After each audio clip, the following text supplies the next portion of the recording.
If you really haven't worked off of a strategic plan of any significance in the future, I mean in the past, then just stepping out 2 or 3 steps into the future, you might want to just pick a few key result areas, relatively small ones.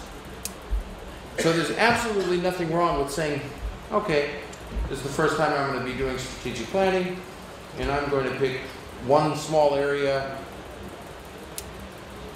not festivals, Sunday feast in the outreach area, and I'm going to pick one item in terms of taking care of devotees, whatever that would be, getting everybody to improve their japa, okay, would be one, you know, quite narrowed and focused item in terms of taking care of devotees, and then I'm going to improve my accounting system, and I'm going to learn something more about Krishna conscious management, and that's all I'm going to do in the next 3-4 months.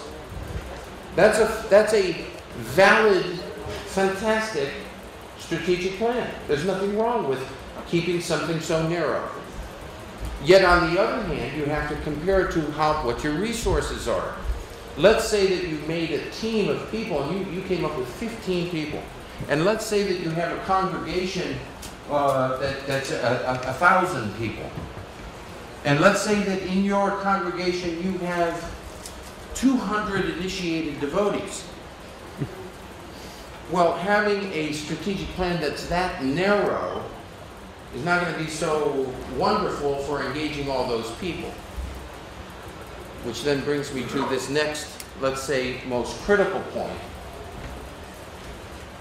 And the you know, I'm here to just kind of like talk about the process of putting together a plan, so I'm not going to get too much preachy with you. But let's talk about, as a leader, one of your most important duties.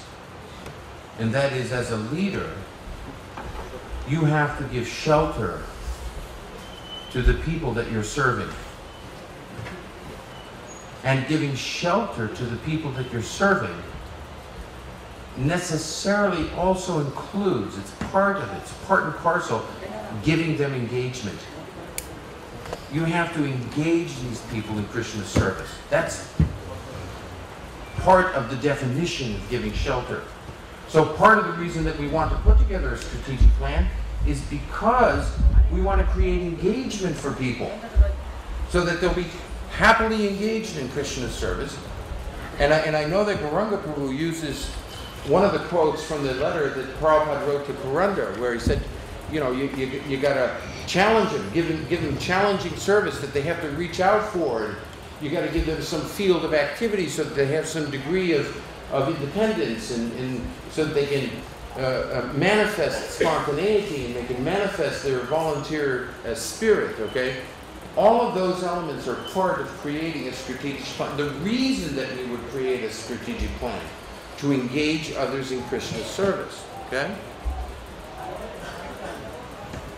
So, let's take a few minutes right now and just take some notes on what you think you're going to have to do to come up with an effective organizational scan.